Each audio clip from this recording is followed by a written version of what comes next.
ಎಲ್ಲರಿಗೂ ನಮಸ್ಕಾರ. ನಾವು ಈಗ ತಾನೇ ವಿಸ್ಟಡಮ್ ಕೋಚಿಂದ ಇಳಿದು ಈಗ ನಾವು ಒಂದು ಟಿ ಟಿ ಮಾಡಿಕೊಂಡು ಸೌತಡ್ಕ ಮತ್ತು ಧರ್ಮಸ್ಥಳಕ್ಕೆ ಹೊರಟಿದ್ದೀವಿ. ಸೌತಡ್ಕ ಗಣಪತಿ ತುಂಬಾ ಪವರ್ಫುಲ್ ಗಣಪತಿ ಹಾಗೂ ದೇವಸ್ಥಾನ ತುಂಬ ಚೆನ್ನಾಗಿದೆ. ಬನ್ನಿ ಈಗ ಹೋಗಿ ಸೌತಡ್ಕ ಗಣಪತಿಯ ದರ್ಶನ ಮಾಡ್ಕೊಂಡು ಬರೋಣ. ಸೌತಡ್ಕ ದಕ್ಷಿಣ ಕನ್ನಡ ಜಿಲ್ಲೆಯ ಬೆಳ್ತಂಗಡಿ ತಾಲೂಕಿನ ಕೊಕ್ಕಡ ಇಂದ 3 ಕಿಲೋಮೀಟ್ರು ದೂರದಲ್ಲಿದೆ. ನಾನು ಆಗಲೇ ದೇವಸ್ಥಾನ ನೋಡ್ಕೊಂಡು ಬರೋಣ ಅಂತ ಹೇಳಿದೆ, ಆದರೆ ಅಲ್ಲಿ ದೇವಸ್ಥಾನವೇ ಇಲ್ಲ. ಹೌದು, ನಾನು ಹೇಳ್ತಾರ ಸರಿಯಾಗಿದೆ. ಅದು ಒಂದು ಬಯಲು ಪ್ರದೇಶದಲ್ಲಿರುವಂಥ ಒಂದು ಗಣಪತಿ.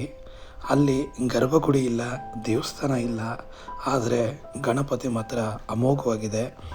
ಇಲ್ಲಿ ಪ್ರತಿ ವರ್ಷ ಜನವರಿ ತಿಂಗಳಲ್ಲಿ ಮಹಾಪೂಜೆ ನಡೆಯುತ್ತೆ. ಈ ಜಾಗ ಗಂಟೆಗಳಿಗೆ ತುಂಬಾ ಪ್ರಸಿದ್ಧವಾಗಿದೆ.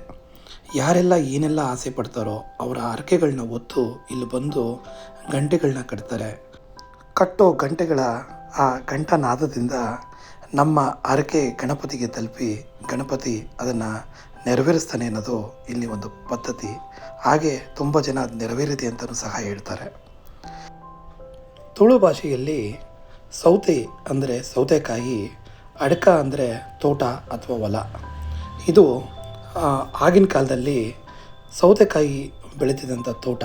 ಆ ತೋಟದಲ್ಲಿ ಇದ್ದಂತಹ ಈ ಗಣಪತಿಗೆ ಸೌತಡ್ಕ ಅಂತ ಹೆಸರು ಬಂದಿದೆ. ಹಾಗೆ ಇದು ತುಂಬಾ ಪ್ರಸಿದ್ಧಿಯಾಗಿದೆ.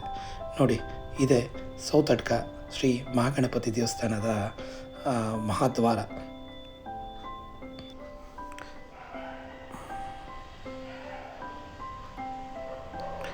ಇಲ್ಲಿ 10-20 ರೂಪಾಯಿಂದ ಹಿಡಿದು 100,000 ರೂಪಾಯಿವರೆಗೂ ಬೆಲೆ ಬಾಳುವಂಥ ಗಂಟೆಗಳು ದೊರಕುತ್ತೆ.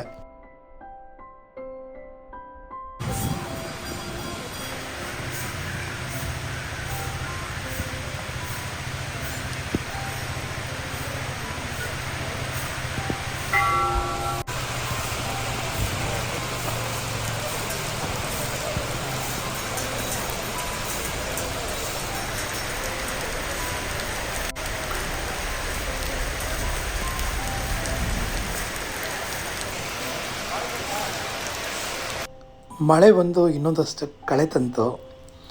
ಮಳೆಯಲ್ಲಿ ನೆಂದು ದೇವರ ದರ್ಶನ ಮಾಡಿದ್ದು ತುಂಬಾ ಸೊಗಸಾಗಿತ್ತು. ಭಕ್ತಿ ಪರವಶವಾಗೋಯಿತು ಸಹ. ತುಂಬಾ ಚೆನ್ನಾಗಿದೆ ಈ ಗಣಪತಿ. ಇಲ್ಲಿ ಗಣಪತಿ ತಾನಾಗೆ ದೇವಸ್ಥಾನ ಕಟ್ಟಬೇಡಿ ಅಂತ ಕನಸಲ್ಲಿ ಬಂದು ಹೇಳಿದ್ದು ಉಂಟಂತೆ. ಗಣಪತಿ ಮುಂದೆ ಉರಿಯೋ ದೀಪ ಎಷ್ಟೇ ಗಾಳಿ ಮಳೆ ಚಳಿಯಲ್ಲೂ ಆರೋದಿಲ್ಲ ಅಂತ ಹೇಳ್ತಾರೆ.